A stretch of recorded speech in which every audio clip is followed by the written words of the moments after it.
What's going on YouTube? Bacon here bringing another video. This one going to be my Season 8 draft recap for the OLT Oblivion division. We actually have been promoted from the Harmony division to Oblivion based on our performance last season, and Oblivion is the kind of top tier of the OLT league, so very excited to be playing against some really strong battlers, people who are well known in the community that I don't kind of normally have the opportunity to face. So really excited to play against some really good players. Being promoted with us actually are Muck, who beat us in the Harmony finals. You may have seen that go up on my channel. And then also Miso Soup, who we beat on our way to finals. He was 8-0 in the regular season in Harmony, so he also was guaranteed promotion for this season. Other than that, there's a couple new faces that they pop directly into Oblivion because they're relatively well-known players in the community, and then others who are returning from last season, very strong players as well, of course. So really excited to kind of show what I got in this season of OLT. Really want to do well in this league, just because like I mentioned, I'm getting to play a lot of people I don't normally get to face, who are well known in the community, and kind of get some clout for myself, for lack of a better term, by playing well in this season. So 8-week season, just like last one. I think top 8 make the playoffs out of the 16 teams that are here, and there's typical kind of points draft snake style, same as again the Harmony division that was last season. So without further ado, let's get into my draft here. I believe I had the 9th overall pick? No, 12th? Something relatively late in the draft. Let me see, that's 8, 9, 10, 11, 12. I had the 13th pick in the draft. So coming in with the 13th pick in the draft, obviously I'm not going to get any of like the super top tier stuff like Tapu Koko, Celesteela, probably not like Zygarde, Mega Lopunny, all that kind of stuff. I was kind of expecting to be gone by the time it reached me.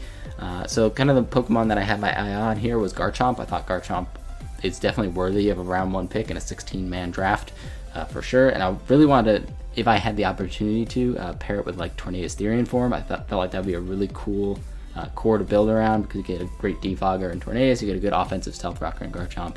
It didn't quite work out that way. Tornadus actually got picked a few before me. I can't remember who ended up taking it, but was not able to grab Tornadus, but I was able to grab the Garchomp with my first overall pick. So coming in with Landshark the Garchomp here, obviously nothing too crazy to write home about as far as typing is concerned.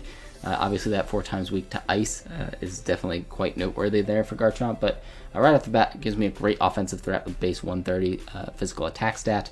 Obviously Swords Dance able to boost that to pretty much insane levels. Like SD Garchomp plus Z move pretty much just nukes anything, and it's free Z in this league, which means Garchomp could run Z every week, it could never run Z. Like, my opponent's gonna have to prep for it either way, and like Devastating Drake coming off a +2 Garchomp is absolutely no joke. Like, that thing just nukes pretty much everything. So kind of like an SD Stealth Rock set is always really nice from Garchomp. That's mostly what you see in OU, is kind of that offensive rocker type set. But it can obviously run a very nice Choice Scarf. Hits a great speed tier at 102. So you can outspeed +1 variants of setup sweepers. Things like Mega Charizard X, for example, can go +1 and still not outrun Garchomp. And you can come in and revenge kill that thing with a Dragon or Ground type move, respectively. Garchomp's just a really kind of versatile Pokemon. I felt like it was a great fit at kind of my first round pick here. You can run bulkier tank sets with like Rocky Helmet if you want to grab a bunch of chip off on things that are going for like U-turn, or like a Mega Kangaskhan going for Fake Out. You can get some great helmet chip racked up with Rough Skin, but otherwise kind of just a typical offensive pressure type set. Probably dual stab plus rock coverage, dual stab plus poison coverage, depending on what my opponents have. It's got pretty decent coverage options in terms of like Fire Fang, Fire Blast. If I'm facing off against something like a Skarmory, it's got a really high physical defense stat. Just really nice Pokemon to kind of build around. I felt like it was versatile enough that it didn't really lock me into drafting anything else further on, except for, of course, good ice resist. So speaking of good ice resist, let's get into my second pick here, which is Jirachi. Got Grace the Jirachi here. I haven't tried to draft Jirachi since season 1 of the VPL, where I drafted it with my Kieran Black Mega Sableye team. It ended up being too expensive for me to kind of wield at that point, so I ended up dropping it for Bronzong, I think like week 2 of that season. So I really haven't gotten a chance to use Jirachi before in draft, nor have I gotten a chance to use Garchomp, I guess. But Jirachi here I felt like was a really nice pairing with Garchomp. Obviously gives me a great ice resist, great fire resist, great dragon resist, all 3 of which Garchomp is weak to. Still opens up somewhat of a problem to ground, because like obviously Garchomp doesn't resist ground itself, but kind of in terms of taking hits that Garchomp doesn't want to, Jirachi can come in on those coverage HP Ices, coverage Ice Beam, whatever, and eat up those hits no problem. Great Wish Passer as well, with the base 100s across the board. It's got decent natural bulk, plus a pretty solid HP stat for passing those wishes. And just, you can see the slate of resistances there. It's just massive from the Jirachi. I think the only resistance that Psychic actually adds is making the Psychic resist a 4x resist as opposed to like a neutral or normal 2x resist. And then also obviously it removes a potential fighting weakness that you would have with a normal steel type. But because it is kind of my Psychic type here as well, it does not resist fighting. So that's kind of a noteworthy thing that I might need to patch up going forward. Things like Mega Gallade, Mega Lopunny carrying Ice Punch, plus kind of knockoff. Well, obviously Lopunny doesn't get knockoff, but not having a fighting resist on the team that's nice and bulky could hurt me later on, so it's definitely something I want to patch up with my next couple picks. But I feel like Jirachi was kind of a nice piece to pair with Garchomp, gives me a second Stealth Rocker right off the bat, and something that I think can kind of alleviate a little bit of that duty from Garchomp. If I want to run Choice Scarf, I don't have to lock myself into like Choice Scarf Rocks Garchomp, for example. So Jirachi can take that load off, run like a Stealth Rock plus U-turn Wish kind of set and be annoying that way. Choice Scarf Jirachi is obviously also very nice with those 60% chances to flinch on Heart Stamp and Iron Head. And pretty good coverage options. Boast itself, it's got things like Ice Punch, Fire Punch. I believe it gets Thunder, Icy Wind. There's probably a bunch of stuff I'm missing. Shadow Ball to help deal with ghost types.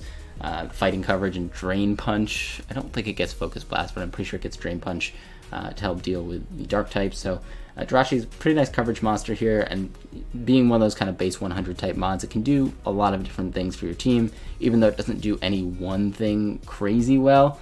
It's just a really nice kind of blanket check type Pokemon that I can pair with Garchomp. Gives me some nice U-turn initiative there, which is what I was kind of looking for with Tornadus. Not the blanket check aspect, but the U-turn initiative kind of aspect is what I was looking for with Garchomp. And also it can take on those grass types that Garchomp really is quite annoyed by. Things like Tangrowth, really, besides knockoff, aren't really going to do a whole lot to Jirachi. So able to come in on those kind of grass type moves, things like Rose Raid as well. I shouldn't necessarily mention Rose Raid because it doesn't resist ground, but things like HP Ice from a Technician boosted Rose Raid, for example, are kind of annoying for Garchomp to deal with, and Jirachi can take those just fine. So really nice, like I mentioned, kind of bulky pivot type mon on the team, but can also provide some offensive utility if I need it to with Calm Mind, Choice Scarf, all that kind of stuff. Next up here is a Pokemon that I wasn't actually looking at in the slot. I was looking at Rotom Wash originally in the slot because I just can't get enough of that Pokemon. But I actually talked to KMJ from MWPA, and he suggested I grab Suicune here, and I agreed. It was a very nice pairing here, and it's something I also have not gotten to use to this point in my draft league career. Suicune just wins games. Like, this thing was appropriately priced, I think, at 14 points, which, while it does seem a little high compared to what you might see in standard points leagues, you might see it at like 13 or 12. I think 14 is about right for Suicune because this thing is just a monster. Like, you need to bring probably 2 Pokemon to deal with Suicune, because if you just bring your kind of bulky electric type, like if an opponent brings an opposing Rotom form, for example, and it's just running some kind of bulky pivot type role, that's not really a huge threat to Suicune because it's just so freaking bulky. If you're running Calm Mind on it, you're getting those +1 boosts. Really not a huge problem for Suicune to just sit there in front of a bulky type of electric, like one of the Rotom forms. So usually you need to bring like your electric plus your grass to deal with Suicune, which is insane. And it just forces so much prep. Your opponent has to have phasing options, they have to have taunt, they have to have something to stop Suicune from just going +6/+6 on you and shutting down your whole team. And then at the same time, you don't have to run setup variants of Suicune. You can run like Vincoon with Protect, Toxic, Sub, Scald kind of things, just to PP stall people. It does have Pressure, obviously, as its main ability. Inner Focus is kind of niche tech, but not particularly useful. Pressure is really where it's at with Suicune. You can waste off 8 PP moves like Sacred Fires, Fire Blasts, Close Combats, all those kinds of things that Suicune can take relatively well due to its natural bulk, and then also kind of waste off all that PP that the opponent has. Low-key, also, Suicune has a pretty solid speed tier at base 85, meaning that even without investment, it's going to outspeed most tanky Pokemon on the opposing team, which helps with the sub-toxic variants for sure, or at the very least 4 substitute variants to help dodge toxics. And this is pretty decent special attack stat at base 90. Nothing crazy, but if you're boosting it with Calm Minds and such, it can actually do some pretty serious damage. I have seen kind of more offensive variants of Suicune run. Like, I saw John SEB in VPL run a Hydro Vortex Suicune with like max special attack Hydro Vortex. Might have had Tailwind on that set as well. I've seen some really cool stuff from Suicune besides kind of the standard Rest Talk Calm Minds and Sub Calm Minds and Vincoon type sets. So a really nice Pokemon, I think, to pair with Garchomp in particular because it's great ice resist, but also gives me a nice fire resist to help my Jirachi out, and it beats most ground types as long as it's not toxic, which I can, in a couple picks, actually remedy the potential for it getting toxic. But Suicune, I think, fit really nicely on this team. Pokemon I've been wanting to use for a while and just haven't quite found the right team to use it with. I think this one's kind of a good start for it to fit in here. Next up here is Kithcam, the Togekiss, Fairy and Flying type. Really nice synergy defensively with Jirachi. I think this is kind of like the Bulutran of defensive synergy. That's not Bulutran, more or less, so it's Jirachi plus Togekiss. Obviously a great dark resist, bar, I guess, like Weavile, for example, because it can go with the ice coverage to knock me out. But great dark resist in general, gives me a ground immunity for the Jirachi, which is really nice. I hadn't actually even added a ground resist to this team at this point, so getting the ground immunity in there is nice. Grass resist for the Suicune, of course, is always good. Again, kind of stacking up on that ice weakness with Garchomp, but I've got two great resists now in the Jirachi and Suicune, so I'm not as concerned about it. This gives me a secondary Wish Passer, not as quite as effective as Jirachi because its HP stats not nearly as high, but it does have pretty nice natural bulk. It also has access to Roost to kind of heal itself up without having to rely totally on Jirachi passing wishes to it. Also gives me my first defogging option on the team, which I like, and also kind of fits into the kind of slow-paced nature of this team. It's not stall or anything like Garchomp, Jirachi, obviously pretty offensive Pokemon. You can run like Nasty Plot Togekiss, that can be an offensive Pokemon if you want it to be. But it can also slow the game down a little bit. I believe it has access to Heal Bell, if I'm not mistaken. Yeah, I'm pretty sure it has access to Heal Bell, which is one of the reasons I wanted to grab it for Suicune. That means I could play my Suicune a little bit more aggressively, staying in on things, going for Toxic potentially in front of me and getting some big damage off, or Toxic myself, and then just Heal Belling off with Togekiss later on and not caring about it was kind of the idea there. And also, of course, we got the great Serene Grace Flinch Core with Jirachi plus Togekiss. 60% flinches on moves, plus like potential paralysis that we can get with things like Thunder Wave. Can be really, really annoying for people to deal with, and tilt is definitely a factor when it comes into playing Pokemon. Like, if I'm sitting there and I keep flinching you like every other turn or every turn with like Para plus Togekiss or Para plus Jirachi, that's really going to wear on you over the course of the game. It's really going to force opponents to make mistakes.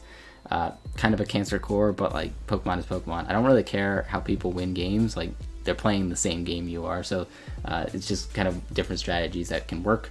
Flinch plus Para is just one that's particularly annoying to deal with and can really help potentially open up some holes in my opponent's game plan that wouldn't have otherwise been there had they been kind of more level-headed, I'll say, from not having been hacked out by Togekiss, flinching somebody 12 times in a row with Air Slash. So kind of an interesting core to use. Definitely good defensive synergy, I think, between my first 4 Pokemon, but as you can see, that's already taken up a good chunk of my points. I only had, I believe, 120 points starting this out, so I've already used almost half of them on 4 Pokemon. So soon, at least, I'm going to have to start filling this out with cheaper options. But because we were allowed to draft between 9 and 11 Pokemon, I didn't really feel super pressured to slow down on my spending, especially because everybody else was taking kind of the more top-tier stuff, and I wanted to grab the Pokemon that I needed for this team to work before, it was all gone. So that's the first 4 there, and continuing on, let's get into the first 5. So we got Reuniclus here, bringing back Winston from my ABC team. Really loved using Reuniclus, but didn't bring it to a ton of games in the ABC. I think I only brought it to like 4 games in ABC, just because I didn't really need it in a lot of situations. But one nice thing that this does give me with the double Psychic here is a fighting resist, which Jirachi obviously does not. Reuniclus is a fantastic fighting resist, a great natural HP stat with base 110, decent defenses with 75 and 85, but a massive special attack stat at 125. Means that even if I'm running more defensive variants of Reuniclus, kind of more offensive Pokemon will still be OHKO'd by Psychic, things like Infernapes and Mega Lopunnies and all those kind of things. They're still going to take the hefty chunks of damage from like unboosted variants of Reuniclus. Obviously, another Calm Mind potential setup sweeper here with the Suicune. Again, forcing a lot of prep with like Haze, Roar, all those kind of phasing techniques, Taunt. The Suicune and Reuniclus together are really going to make my opponent have to prep for setup, even if I'm not running any. So really like that option from Reuniclus there. Reuniclus can also run very offensive sets with like Trick Room, Life Orb sets. It gets pretty decent coverage with just Psychic, Shadow Ball, Focus Blast, Signal Beam sometimes. Can round out your coverage pretty nicely. And just a really nice versatile Pokemon. Regenerator and Magic Guard are both really nice abilities. Overcoat has like some niche tech. You could run it versus, for example, Spore Pokemon like Breloom and Amoonguss if you want to go that route. But in general, Magic Guard and Regenerator are probably what you'll see me running most weeks. Great Assault Vest user if you're running Regenerator, for example, to help take on certain kind of like especially offensive threats like Keldeo, for example. You can take on pretty nicely with an Assault Vest for Uniclus. So nothing too crazy to write home about in terms of its defensive typing. It is only pure Psychic, but giving me that fighting resist is really something quite valuable to me, especially because Togekiss is weak to rocks. Even though it's a great fighting resist, it is weak to rocks, so I'd rather have something that doesn't care about rocks at all, in terms of like a Magic Guard, Uniclus, or Regenerator, Uniclus, and then be able to come in on those fighting types over the course of the match repeatedly without too much issue. Magic Guard also gives me a nice Toxic switch in, again, for my Suicune. Because that's really the most debilitating thing you can do to a Suicune is Toxic it, assuming it's not running a rest set. So having the kind of status absorber here with Uniclus I felt like was pretty valuable for the team. Now we're going to slow our roll a little bit on spending points here. You can see I was only at 50 coming into this slide, and I've still got quite a ways to go in terms of Pokemon I wanted to add to the team. But so kind of slowing it down here with 9-point Delmas. Delmas is a Pokemon that I haven't used before, and I think maybe is a little overpriced at 9. I usually would consider it like a 7 or 8 point Mon, but I feel like it fit the team pretty nicely. Not that I needed really an extra fighting immunity or resist or anything like that, but it gives me Rapid Spin, which is something I only had Defog on Togekiss before, and I really like to have a Rapid Spinning option, especially with a team like this where I don't really want hazards on my side of the field more often than not, but I still want them on my opponent's side because I'm going to be able to force a lot of switches defensively with this squad. It's got pretty solid defensive synergy and tanky looking Pokemon. So I wanted to have the Rapid Spin option on this team, and I feel like Delmas fit the bill pretty nicely. Also gives me a really nice offensive option for opposing Psychic types, which I don't really have at this point in the game. And base 131 attack stat is no joke. You can run kind of Z-move variants of Delmas to lessen knockoff damage, catch your opponent by, off guard that way, where they think they're going to knock you out with a knockoff, but then the Z-move kind of nerfs the damage a little bit, and you're able to blow them away with that base 131 attack. Also a decent defensive stat at base 100. Nothing crazy, but it does give me another ground resist on the team. At this point, all I had was the ground immunity in Togekiss, which obviously doesn't resist Zygarde. Not that Delmas is the greatest Zygarde check, but it can do some stuff to it to kind of slow it down. If it's a DD variant, I have Stab Gyro Ball with the Steel Worker, which is pretty cool. You can also kind of run special Delmas with like HP Ice. It does have a base 86 special attack stat, which is not terrible. And also a great Assault Vest user in Delmas as well, I should note, because it does have, like I said, a pretty solid special defense stat. It can take some hits, and it really doesn't struggle too hard for coverage. Like Grass Ghost plus Steel is pretty nice damage output in general for at least neutral damage from the Delmas here. Next up, we've got a Selgor.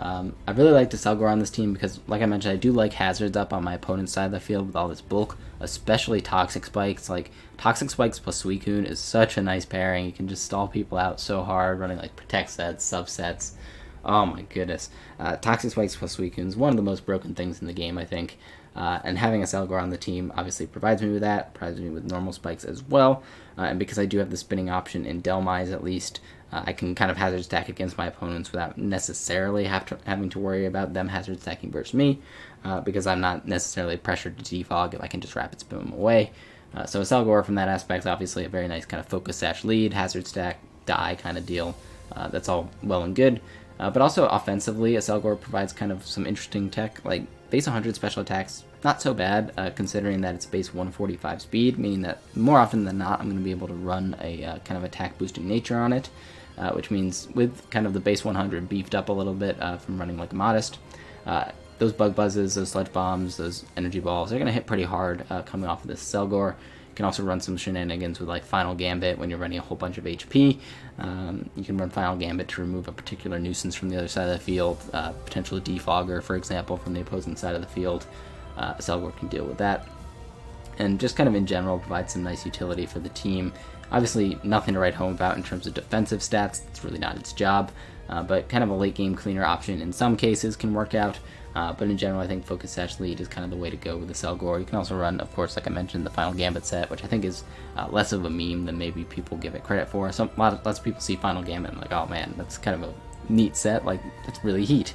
But Final Gambit, I think, is kind of less of a meme than it should be, or more of a meme than it should be, because Final Gambit's extremely valuable. Like, if I spike up as you switch out into your Defogger, and then I Final Gambit them, like, you can't get rid of that spike ever, and you've just lost, like, a potentially very important Pokemon to your team. So, Selgor is definitely kind of one of those positive mons, I'll say, because it can get up that hazard, kill something, and then die, or more or less kill something and then die.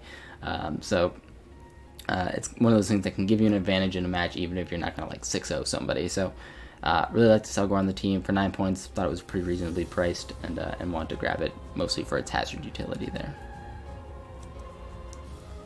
Next up here is Nishandra the Salazzle. So this is a Pokemon I used a little bit in Season 1 of the VPL, way back before I was recording. Salazzle is one of the best fairy killers in the game. Obviously, Fire plus Poison, quad resists Fairy. Kind of interestingly, Salazzle has a pretty decent defensive typing. Like, you can see, it's got a pretty decent slate of resistances there, including 3-4 times resistances. But its defensive stats are absolute trash. It's a very frail Pokemon. But what we really want this for is that great speed tier at base 117. Being able to outspeed, like, the majority of Pokemon that you're going to come in contact with, bar kind of the faster things like Tapu Kokos and whatnot. Decent Scarf option for that reason, because it's, like I said, has great speed tier. But even if you're not running a Scarf option, you can run a very nice Nasty Plot set with dual stab. Pretty nice coverage for the entirety of the metagame. Like, Poison hits most things, bar Steel, and then Fire obviously takes care of that. Rock types will give you some trouble with Salazzle and certain kind of bulky ground types, but otherwise Salazzle I felt like fit really nicely on the team. Giving me that Fairy Killer option, because Jirachi more often than not is going to be kind of a defensive check to the Fairies. Salazzle's has that nice offensive check that can come in, break through my opponent's team. It's that very, very nice speed tier that I was kind of lacking with this squad, kind of jumping from Garchomp to a Selgor. Salazzle fit right in there pretty nicely, and is a Pokemon that I'm pretty familiar with and comfortable with, and I think will do pretty well on this squad. One other kind of set that I like to use with Salazzle, not that I've actually brought it particularly often, is Subtoxic. Subtoxic, obviously, with Corrosion, you can poison anything that you want.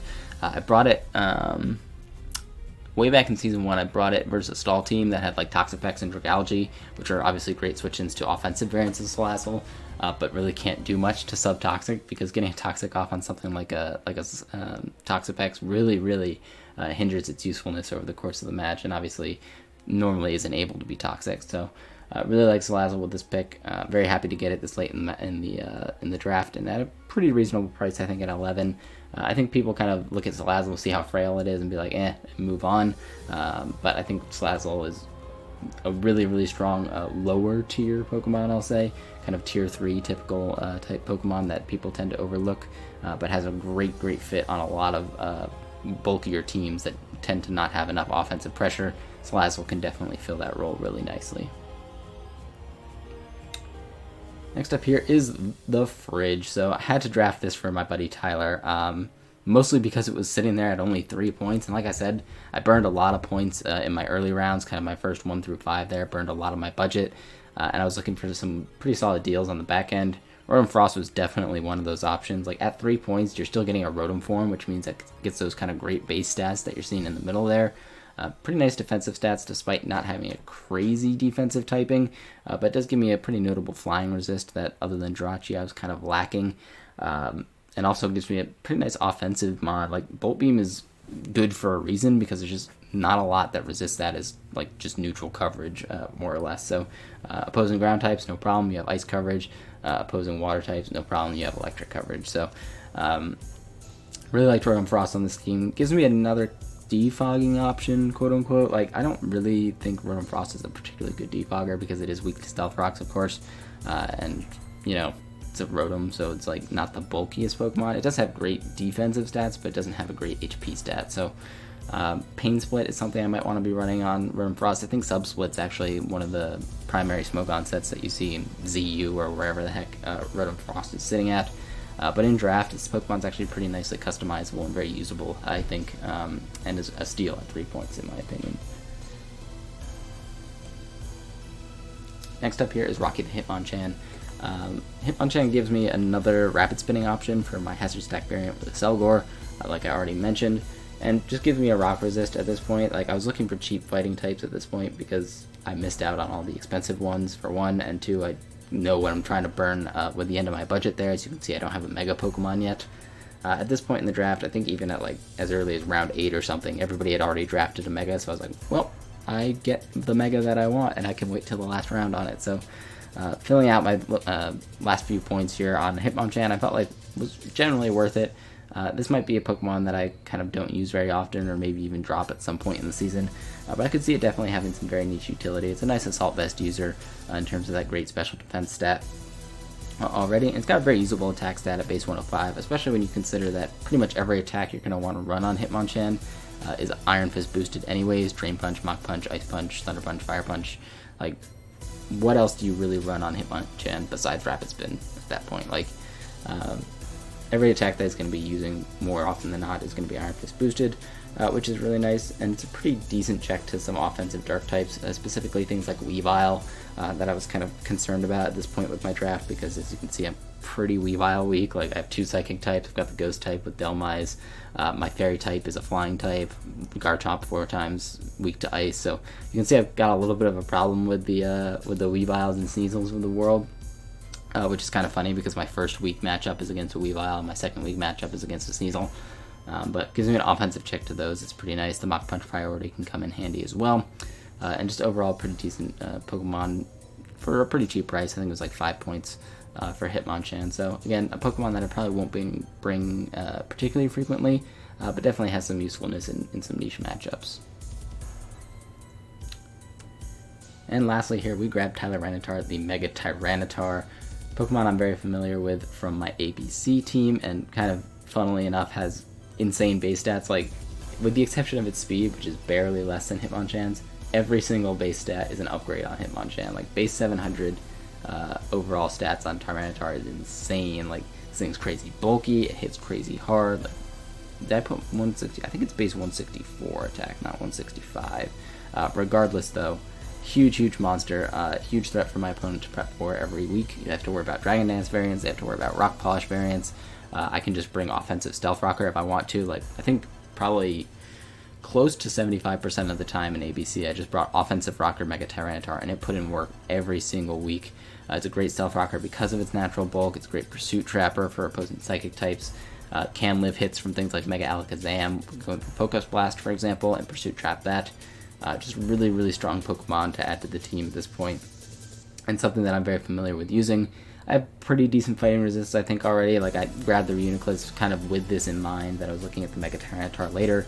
I really like that pairing in ABC because I've got the Magic Guard on Reuniclus, gives me a great fighting resist for the 4 times weakness, and then also pairs pretty nicely with Togekiss there from that aspect of having a good fighting resist and a good stealth rocking option, because at this point in the draft, my only stealth rocking options were Garchomp and Jirachi, and I know with all of the Pixies, more or less, the base 100 mons, things like Celebi, Mew, Jirachi, of course, you don't want to kind of pigeonhole them into one role, because they don't do any one thing particularly amazingly, but you want to have them.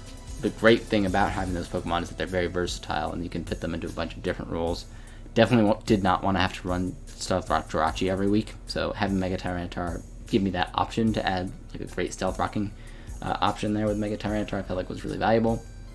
And I think something that I didn't run as much in ABC, which is DD Tyranitar, fits this team a lot better, because, like I mentioned, I'm not super lacking on bulk, for example. Things like Togekiss, Suicune, Jirachi, Garchomp, Reuniclus, like all the Pokemon on the team have pretty solid bulk with the exception of a couple here and there. So I felt like Mega Tyranitar had more freedom to run offensive sets on this team. I could run those DD sets, I could run those Rock Polish sets, I could run 4 attacks, and not worry about it as much if I didn't have Stealth Rocks on this Pokemon.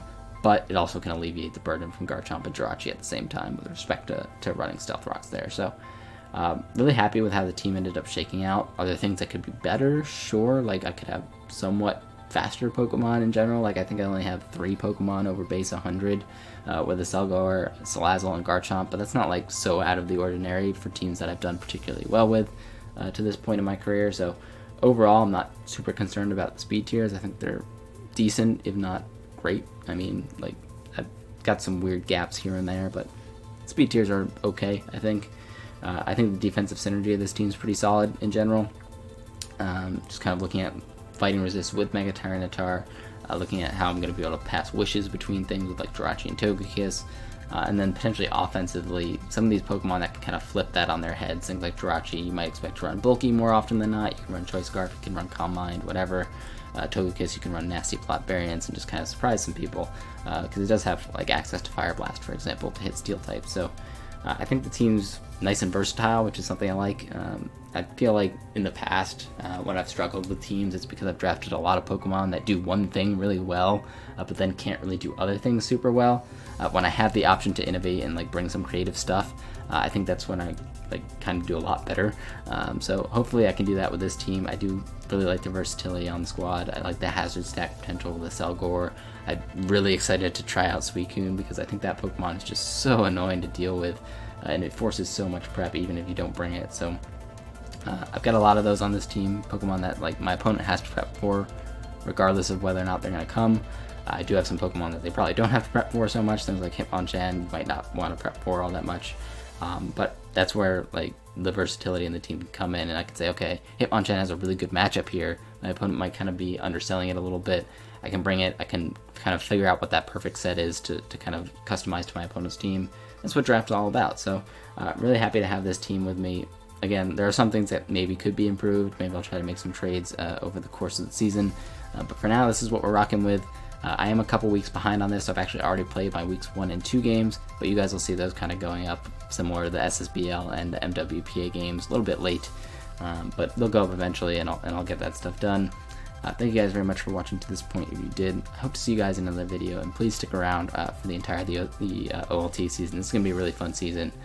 Really excited to play against some of the guys here, and hopefully I do really well with the team that I've drafted. So thank you guys very much for watching again. I'll see you in another video later.